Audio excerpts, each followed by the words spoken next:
Et est-ce qu'il y a au moins une question qui traditionnellement est considérée comme du domaine des gouvernements conservateurs ou de droite, le problème de la question de la sécurité, qui a été l'un des chevaux de bataille de Macri comme un maire de la ville de Buenos Aires? Est-ce que les Argentins peuvent attendre une amélioration de la situation de ce point de vue-là?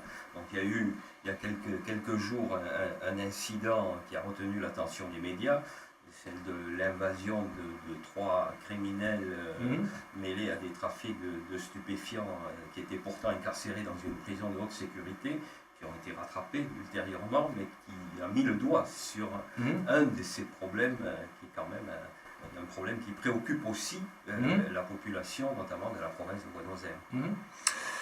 Oui, en fait, pour répondre à ta question, je voudrais quand même me référer à une question qui va au-delà du cadre argentin. Je pense que justement la sécurisation et la criminalisation des classes populaires fait partie d'un système, d'un mécanisme de la gouvernementalité néolibérale ou social-libérale. Donc, de ce point de vue, en Amérique latine, par exemple, la lutte contre la pauvreté est de plus en plus ancrée dans l'idée de la lutte contre le terrorisme. Et donc, de ce point de vue, la droite que incarne Macri est tout à fait d'accord avec cette vision. C'est-à-dire, il y a une surenchère sécuritaire qui vise justement à contrôler les effets des politiques néolibérales. Et qui est lié justement aussi à des affaires qui sont très juteuses du point de vue de la sécurité, etc. Donc moi je pense que, vu l'orientation des politiques économiques, on n'a pas à s'attendre à une amélioration de la situation. Moi je pense qu'il y aura quand même davantage d'insécurité. Et c'est là sur des aspects, pas seulement, parce qu'il y a aussi cette idée que l'insécurité, c'est les petits faits délictifs des classes populaires. Mais en même temps, bon, même si ça peut augmenter, il faut voir qu'il y a quand même une montée de l'insécurité, par exemple, liée aux affaires des grandes entreprises.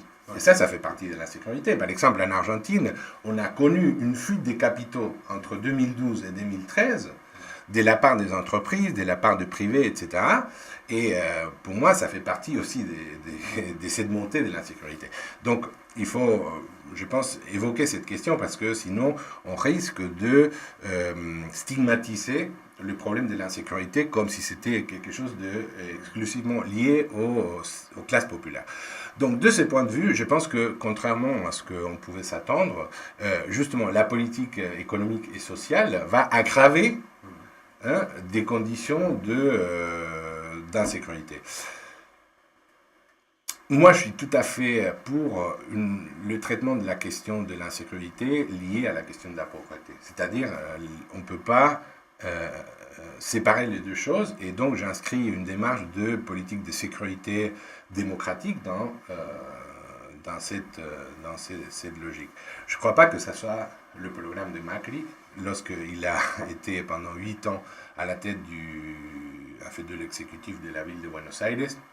Justement, toute sa politique de sécurité a été orientée à augmenter les budgets, etc., mais sans s'attaquer aux causes.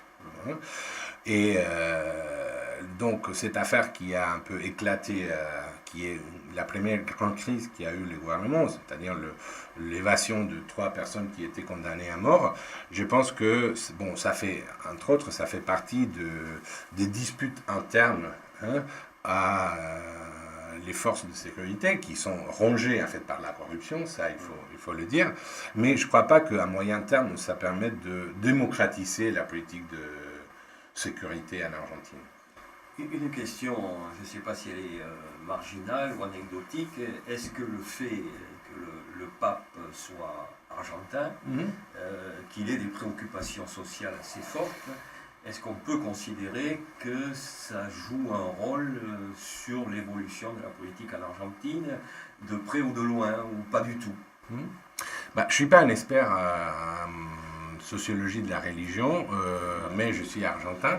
Donc, pour répondre très brièvement à la question, je dis la chose suivante. Jusqu'à maintenant, depuis le 10 décembre, qui a été la date de prise de fonction de Macri, apparemment, le pape n'a pas salué le président.